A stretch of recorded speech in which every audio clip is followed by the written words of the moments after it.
অনেক দিন আগের কথা, আনুমানিক 7 থেকে 8 বছর আগে আমি রাত্রে ঘুমের মধ্যে একটা স্বপ্ন দেখি। আমি যে স্বপ্নটা দেখি তা ছিল কবরস্থান পরিষ্কার করা।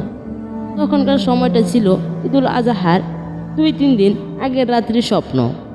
আমি রাত্রে ঘুমের মধ্যে স্বপ্ন দেখি আমার নানার মা আমাকে বলতেছে, আমার কবরটা খুব পুরনো এবং পাতা পুতায় ভরে নোংরা হয়ে গেছে, এটার ওপর বেড়া দিয়ে দাও এবং তা পরিষ্কার করে রাখো। পরিষ্কার পরিচ্ছন্ন রাখা নিয়ে তিনি আমাকে বেশ কয়েকটি কথা বললেন।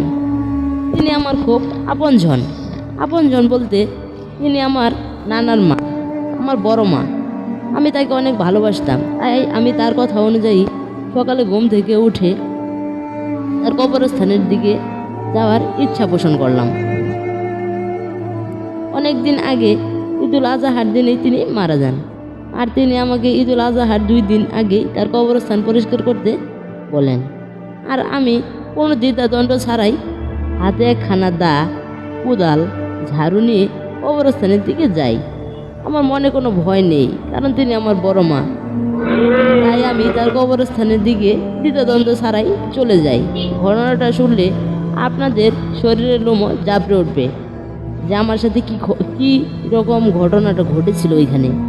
আমি কোনোভাবেই ভাবতে পারিনি যে আমার সাথে এরকম ঘটনা ঘটবে। আমি কবরস্থানে গিয়ে দা কোদাল রেখে ঝাড়ুটা হাতে নেই আর কবরের দিকে এগিয়ে যাই। আমি ভয় পাইনি, কারণ এর আগেও আমি অনেকবার ওই কবরস্থানে গিয়েছিলাম, কিন্তু তখন আমার সাথে এরকম ঘটনা ঘটেনি। তাই আমি ভয় না পেয়ে ঝাড়ুখানা হাতে নিয়ে কবরের দিকে যাই। আমি ভাবি কবরস্থানে ঝাড়ুর দ্বারা পরিষ্কার করলে হয়তোবা কোনো ঘটনা ঘটবে না, বা আমাকে কোনো ভয় দেখানো হবে না, বা আমার সাথে তেমন কোনো কেউ আচরণও করবে না। আর তা না করে আমার সাথে কি ঘটনাটা ঘটলো আপনারা শুনুন। পরিষ্কার করতে হয় না তা আমি জানি না যে এটা ঝাড়ু দিয়ে পরিষ্কার করতে হয় না, কারণ জায়গাটা ছিল নিঝুম বাঁশঝাড়, তাই সেখানে বাঁশের অনেক পাতা পড়ে জায়গাটা নোংরা হয়েছিল। তাই আমি বাধ্য হয়ে ঝাড়ু দিয়ে কবরের আনুমানিক 1-1.5 হাত পাশ দিয়ে ঝাড়ু দিয়ে পরিষ্কার করতে লাগলাম।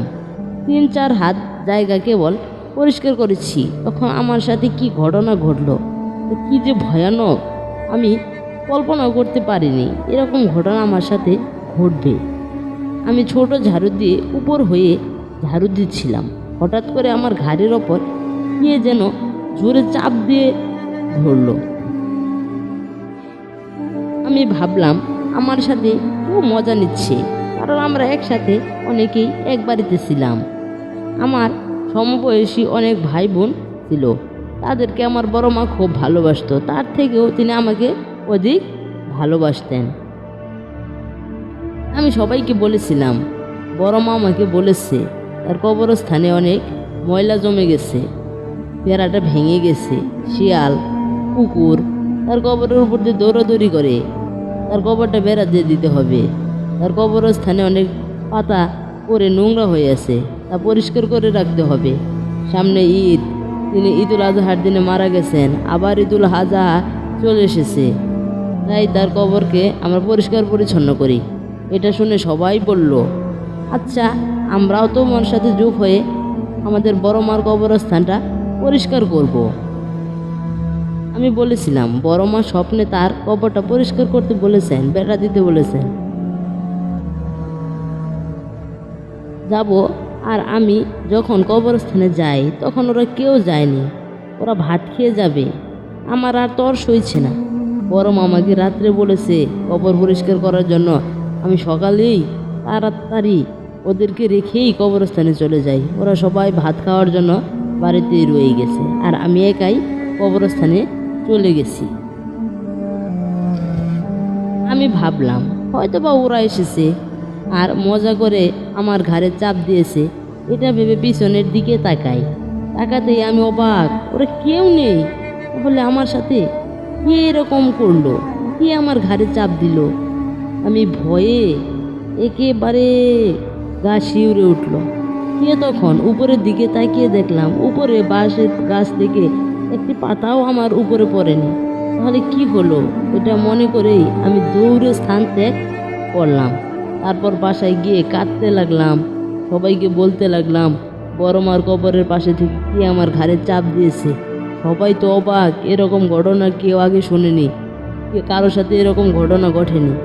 কবরস্থানে সবাই যায়, ওটা সবার একটা প্রিয় স্থান। আমার নানা, তার ভাই সবাই ওইখানে যায়, তাদের মায়ের কবর, সবাই ওইখানে নামাজ পড়ে দোয়া করতে যায়। আর কারোর সাথে এরকম ঘটনা ঘটেনি। আমার সাথে এরকম ঘটনা ঘটেছে বলে সবাই শুনে অবাক। আমাকে গ্রামে ভয় পেলে যেরকমভাবে ভয় কাটানো হয়, যেমন লোহা গরম করে পানি খাওয়ানো সহ সেরা জালের নিচে রেখে গোসল দিয়ে আমার ভয় কাটিয়ে তুলল। তবুও আমি অনেক ভয় পেয়েছি, সারাদিন অনেক কেঁদেছি। আর তার পরক্ষণে আমরা সবাই আবার ওই কবরস্থানে যাই, কবরস্থানে বেড়া দিই এবং তা পরিষ্কার করি। তাই আমার অনুরোধ রইল, যারা আমার সত্য ঘটনা শুনলেন তাদেরকে বলছি, আপনাদের উচিত কবরস্থানে যাওয়ার সময় 2-3 জন লোক একসাথে যাওয়া। কারণ আমি যদি একা না গিয়ে আগে থেকেই সবার সাথে যেতাম, তাহলে আমার সাথে হয়তো বা এরকম ঘটনা ঘটতো না। তাই আপনাদের বলছি, আপনারা কবরস্থানে যখন যাবেন সবাই একসাথে যাবেন, একা একা কবরস্থানে যাবেন না। কারণ কবরস্থান সত্যি ভয়ানক হয়। কারণ কবরস্থানে সবাই একরকম হয়ে মৃত্যুবরণ করে না, হয়তো বা অনেকজনে ভালোভাবে মৃত্যুবরণ করে বা অনেকজনে খারাপভাবেও মৃত্যুবরণ করে। তাই কবরস্থানে সবার একসাথে যাওয়া উচিত।